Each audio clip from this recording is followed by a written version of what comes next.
अस्सलाम वालेकुम दोस्तों, मेरा नाम है doctor Umar and I am a neuromuscular physiotherapist. Today we are going to learn about Brunnstrom 7 stages of the hemiplegia recovery. Signe Brunnstrom ने basically बहुत सारे स्ट्रोक के पेशेंट को जो हेमिप्लीजिक पेशेंट्स हैं उनको ऑब्जर्व किया। उसने बहुत सारे पेशेंट को ऑब्जर्व करने के बाद ये नोटिस किया कि बहुत सारे पेशेंट्स उनसे हैं, उनमें जो रिकवरी है वो डिफरेंट है। किसी का हाथ में सुपिनेशन है, किसी के हाथ में प्रोनेशन है, किसी के पाँव में ड्रैगिंग है, किसी के पाँव में ड्रैगिंग नहीं है।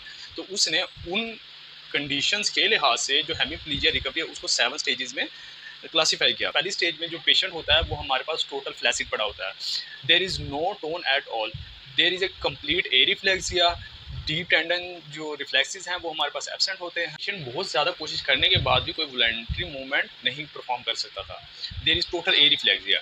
इन the second stage of the hemiplegia recovery जो स्पास्टिसिटी है वो आना शुरू हो जाती है। जो फिजियोथेरेपिस्ट है वो resistant to normal movement feel कर सकता है।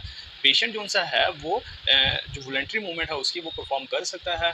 There is a spasticity in the bicep as well as quadricep muscles, और there is a difficulty in performing movement.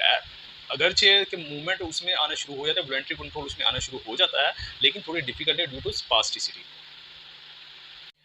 In the third stage of the hemiplegia recovery, जो hemiplegia recovery में patient जो सा होता है उसमें मार्क्ड स्पास्टिसिटी आती है in the shoulder and in the lower limb.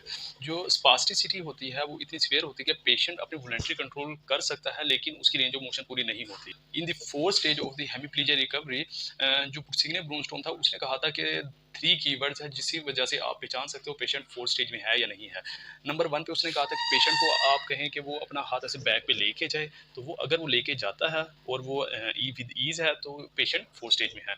Number 2 पे उसने कहा था कि अगर एल्बो 90 डिग्री पे फ्लेक्शन और पेशेंट सुपिनेशन और प्रोनेशन कर सकता है तो भी वो 4 स्टेजेस के ऊपर है। उसके साथ ही अगर पेशेंट एल्बो एक्सटेंशन के साथ जो अपना शोल्डर है वो 90 डिग्री पर लेकर चला जाता है तो भी वो जो है वो 4th स्टेज के ऊपर लाई कर रहा है। सिग्ने ब्रूनस्टॉर्म ने ये भी कहा कि 4th स्टेज जोन से है उसमें जो पेशेंट होता है वो बेसिक लिम्स एनर्जी से बाहर मूवमेंट कर सकता है।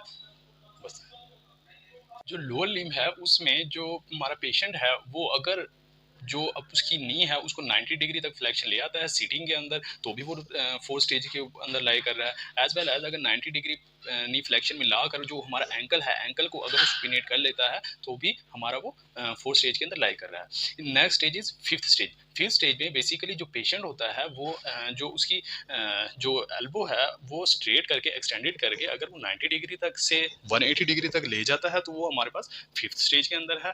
एंड अगर वो शोल्डर एबडक्शन उसकी 90 डिग्री तक चली जाती है और सुपिनेशन प्रोनेशन कर लेता है तो भी वो पेशेंट हमारे पास 5th स्टेज के अंदर लाई कर रहा है।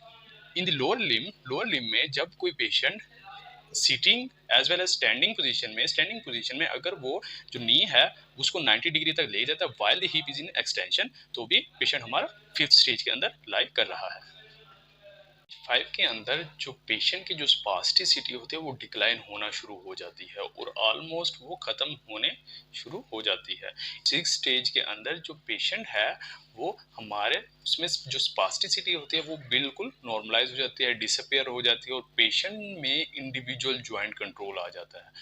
इन द 7th स्टेज जो पेशेंट है वो नॉर्मलाइज हो जाता है, उसको अपनी एडीएल्स वगैरह परफॉर्म करने में कोई मुश्किल नहीं होती और वो बैक टू दी वर्क चला जाता है। ये थी हमारे पास ब्रूनस्टॉर्म 7 stages of the hemiplegia recovery. अब ये ज़रूरी है कि पेशेंट को पता होना चाहिए और फिजियोथेरेपिस्ट को भी कि आपका पेशेंट जो रिकवरी है उसमें कौन सी स्टेजेस में लाई कर रहा है। और ये इंपॉर्टेंट बात एक है कि अगर तो पेशेंट है उसका अपर और लोअर लिम्ब जिस तरह हेमिप्लीजिक है वो अगर डिफरेंट स्टेजेस के अंदर भी लाई कर रहा है तो आपको घबराने की जरूरत नहीं है, आप रिकवर हो रहे हैं। अगर आपको आई है हमारी वीडियो पसंद तो हमारी वीडियो को लाइक करें, चैनल को सब्सक्राइब करें और साथ लगे बेल आइकन को बजाना ना भूलिएगा। Thank you.